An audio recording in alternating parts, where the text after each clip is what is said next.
नमस्कार, बहुत स्वागत है आपका एमएचएन न्यूज में। इलेक्शन एक्सप्रेस के साथ मैं हूं रेणु कैलाश। चलिए एक्सप्रेस की करते हैं शुरुआत।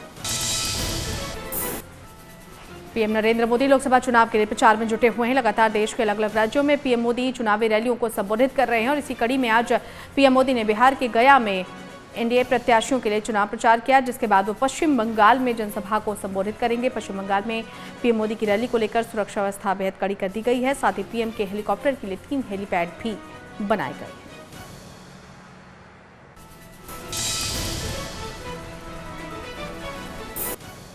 केंद्रीय गृह मंत्री अमित शाह छिंदवाड़ा में बीजेपी प्रत्याशी नत्थन शाह कवरेती के समर्थन में रोड शो करने जा रहे हैं। केंद्रीय मंत्री अमित शाह 8वें दिन में दूसरी बार चुनाव प्रचार करने के लिए मध्य प्रदेश जा रहे हैं। पूर्व मंत्री चौधरी चंद्रभान सिंह ने बताया कि गृह मंत्री के आगमन और रोड शो के लिए बीजेपी संगठन ने सभी जरूरी तैयारियां पूरी कर ली हैं।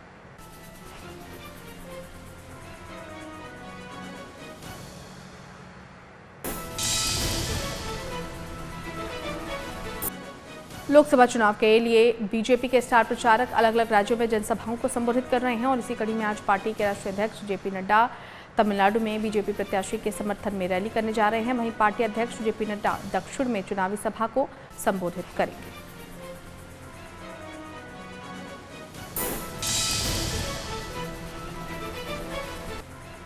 उत्तर प्रदेश के मुख्यमंत्री योगी आदित्यनाथ सहारनपुर लोकसभा क्षेत्र में रोड शो करने जा रहे हैं। सीएम योगी नगीना लोकसभा क्षेत्र में जनसभा को संबोधित करेंगे। शामली में भी सीएम योगी की जनसभा होने जा रही है। बीजेपी प्रत्याशी प्रदीप चौधरी के पक्ष में वो जनसभा को संबोधित करेंगे। शामली के वीवी डिग्री कॉलेज के मैदान में ये जनसभा होगी।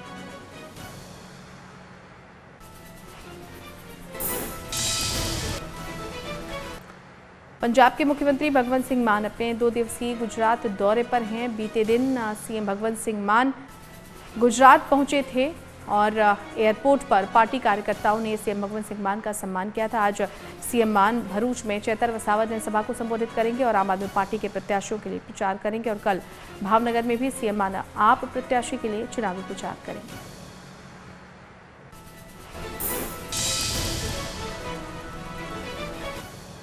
लोकसभा चुनाव को लेकर दिल्ली में आम आदमी पार्टी संकल्प सभा की शुरुआत करने जा रही है। लोकसभा क्षेत्र की 4 सीटों पर आम आदमी पार्टी के नेता संकल्प सभा करेंगे। ये संकल्प सभाएं 40 विधानसभा क्षेत्रों में होंगी।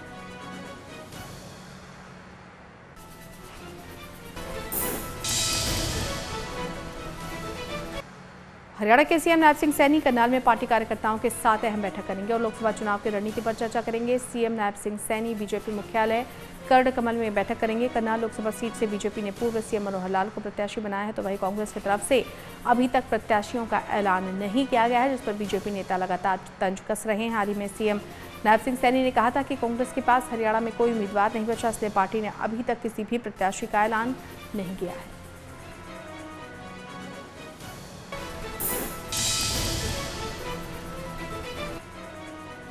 लोकसभा चुनाव के लिए बहुजन समाज पार्टी ने उत्तर प्रदेश की 11 सीटों पर उम्मीदवारों का ऐलान कर दिया है। पार्टी ने मैनपुरी में अपना उम्मीदवार बदल दिया है। मायावती ने मैनपुरी लोकसभा का टिकट बदलकर शिव प्रसाद यादव को दे दिया है। इसके साथ ही अतहर जमाल लारी को पीएम मोदी के खिलाफ वाराणसी से मैदान में उतारा है, तो वहीं जौनपुर से पूर्व सांसद धनंजय सिंह की पत्नी श्रीकला को टिकट देकर चुनावी मुकाबले को दिलचस्प बना दिया है।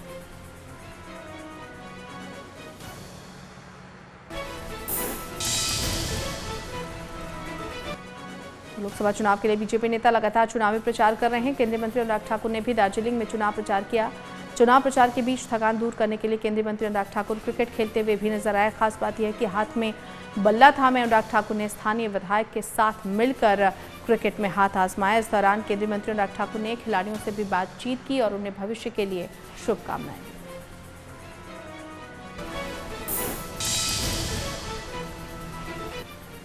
लोकसभा चुनाव 2024 के पहले चरण के मतदान 19 अप्रैल को होंगे। इसके लिए तैयारियां अंतिम चरणों में हैं। इस बीच छत्तीसगढ़ में पहले चरण के मतदान के लिए कड़ी सुरक्षा व्यवस्था की गई है। यहां हेलीकॉप्टर के जरिए चुनाव सामग्री और चुनाव के लिए नियुक्त कर्मचारियों को बूथों तक पहुंचाया जा रहा है। नक्सल प्रभावित क्षेत्र होने की वजह से यहां शांतिपूर्ण मतदान करवाना प्रशासन के लिए बड़ी चुनौती है। मतदान के दौरान किसी भी तरह की गड़बड़ी न हो, इसके लिए अतिरिक्त पुलिस फोर्स को बस्तर में तैनात किया गया है।